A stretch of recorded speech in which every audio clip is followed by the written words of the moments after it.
मणिपुर जाने वाले विपक्षी गठबंधन आईएनडीआईए के नेताओं से बिहार बीजेपी के प्रदेश अध्यक्ष सम्राट चौधरी ने बिहार और बंगाल आने की भी मांग की है।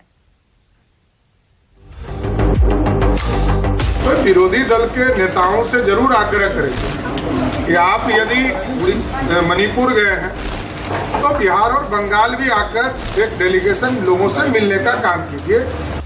मणिपुर को लेकर सियासत थमने का नाम नहीं ले रही है। चुनावी मौसम में मणिपुर की हिंसा पर सियासी रोटी सेकने की कोशिशें तेज हो गई हैं।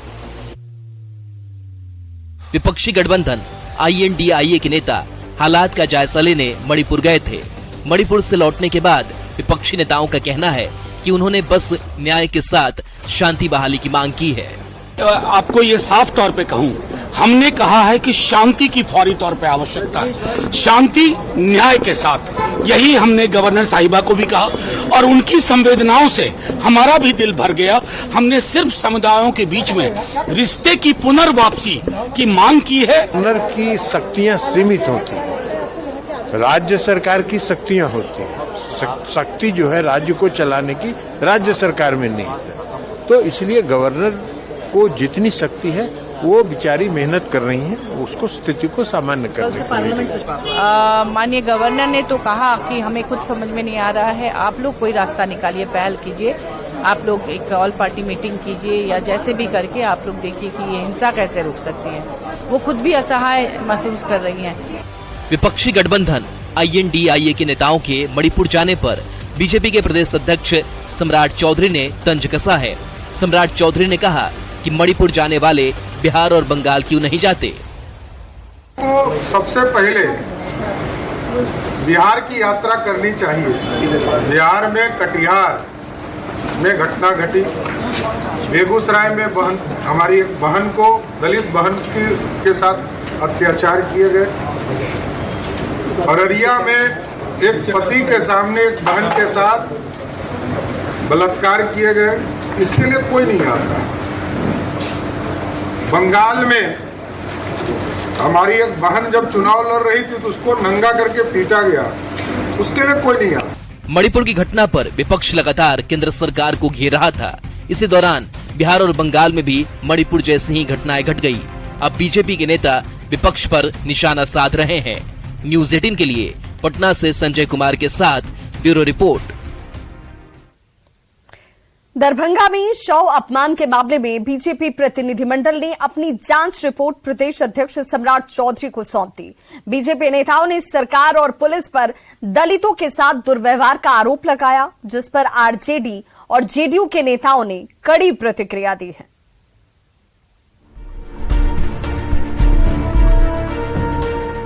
दरभंगा में 24 जुलाई को दाह संस्कार को लेकर दो पक्षों में झड़प हुई थी।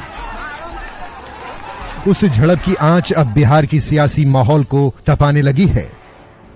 आरोप लगा था कमतौल में धर्मपुर शमशान भूमि पर दलित समाज से जुड़े व्यक्ति के शव का दाह संस्कार हो रहा था, लेकिन एक खास समुदाय के लोगों ने शव का दाह संस्कार नहीं होने दिया, जिसके बाद दोनों पक्षों में जमकर पत्थरबाजी हुई।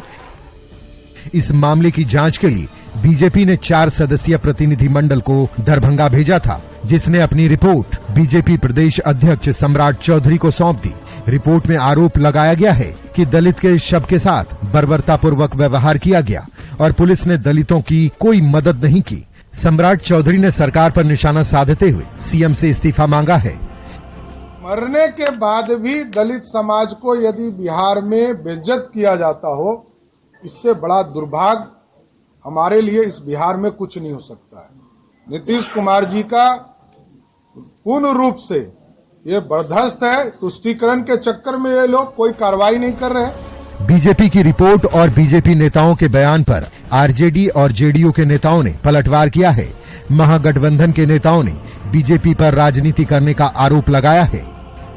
भाजपा के लोगों की नीति है हर सेंसिटिव मुद्दे पर भी घटिया और ओछी राजनीति करना। जहां तक दरभंगा का मामला है, स्थानीय प्रशासन ने त्वरित कार्रवाई की, स्थितियां नियंत्रण में आई। भारतीय जनता पार्टी मध्य प्रदेश में जिस तरह से दलित आदिवासियों के साथ घटनाएं हो रही हैं, मणिपुर में जिस तरह से देश को शर्मसार करने वाली घटनाएं हुई हैं, उस पर चुप्पी साध देती है। हाल के दिनों में दरभंगा में कई जगहों पर सांप्रदायिक माहौल बिगाड़ने की कोशिश हुई, जिसमें एक मामला शव के अपमान का भी है। फिलहाल दरभंगा के मुद्दे पर बिहार की राजनीतिक माहौल गर्म है। न्यूज 18 के लिए पटना से संजय कुमार की रिपोर्ट। राजगीर में सीता शरण प्रसाद के बेटे की हत्या के बाद पीड़ित परिवार से मिलने बीजेपी नेता आरसीपी सिंह उनके घर पहुंचे और पीड़ित परिवार से मिलकर उन्हें सांत्वना दी। इसके बाद आरसीपी सिंह ने मुख्यमंत्री नीतीश कुमार और प्रशासन पर जमकर भड़ास निकाली। आरसीपी सिंह ने कहा कि बिहार में कानून का राज खत्म हो चुका है। आपको बता दें कि पटना के बाकरगंज में 23 जुलाई को मनोज कुमार की दिन दहाड़े हत्या कर दी गई थी। किसी न किसी साजिश के तहत इनकी हत्या की गई, और वो भी दिन दहाड़े पटना में, जहां माननीय मुख्यमंत्री जी रहते हैं, जहां इनके सारे पुलिस के आला ऑफिसर्स रहते हैं, डीजीपी रहते हैं, सब रहता है। तो बिहार में क्या बचा है जी? पहले क्या था? 2005 से 2010 में से बिहार में कानून का राज था।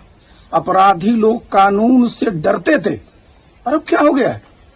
अपराधी लोग बिल्कुल कानून की धज्जियां उड़ा रहे हैं, और जब उनके गार्जियन लोग थाने में जाते हैं तो जिस बदतमीजी से थाने के लोग पेश आते हैं, ये तो और शर्म की बात है। मुख्यमंत्री जी को सोचना चाहिए कि उनका गृह जनपद तो नहीं है, लेकिन यहां से उनका लगाव रहा है, और नालंदा के एक बच्चे के साथ इस तरह घटना हुई और चुपचाप है। इनका मंत्री यहाँ का है, क्या करता है लोग? बेतिया कांगली थाना क्षेत्र में नाबालिग लड़की के अपहरण को 6 दिन बीत चुके हैं, लेकिन पुलिस को अब तक कोई सुराग हाथ नहीं लगा, जिसे लेकर बीजेपी के पूर्व प्रदेश अध्यक्ष और सांसद डॉक्टर संजय जायसवाल ने सवाल उठाया है। साथ ही संजय जायसवाल ने कहा कि पीड़ित परिवार जब थाने में गुहार लगाने के लिए जाता है तो पुलिस बदतमीजी से पेश आती है। जायसवाल ने चेतावनी दी कि अगर अगवा लड़की की रिहाई जल्द नहीं हुई, बीजेपी से लेकर बड़ा आंदोलन करेगी। जो 2 व्यक्ति अरेस्ट भी हुए हैं, वह दोनों मेनका के पिताजी का मार के पैर तोड़ दिया गया है, हाथ तोड़ दिया गया है, पूरे शरीर में इतनी लाठियां बरसाई गई हैं कि वह, इन लोगों ने समझा था कि वह मर गया है लोग, लेकिन मरे नहीं वो लोग। और हमारी वह दलित समाज की बेटी आज भी इंसाफ मांगने के लिए वो पूरा परिवार भटक रहा है। एक भी अरेस्टिंग बेतिया पुलिस ने नहीं किया है। अगले 5 दिनों में अगर बेतिया पुलिस अरेस्टिंग नहीं करती है तो उसके खिलाफ हम लोग आंदोलन छेड़ेंगे।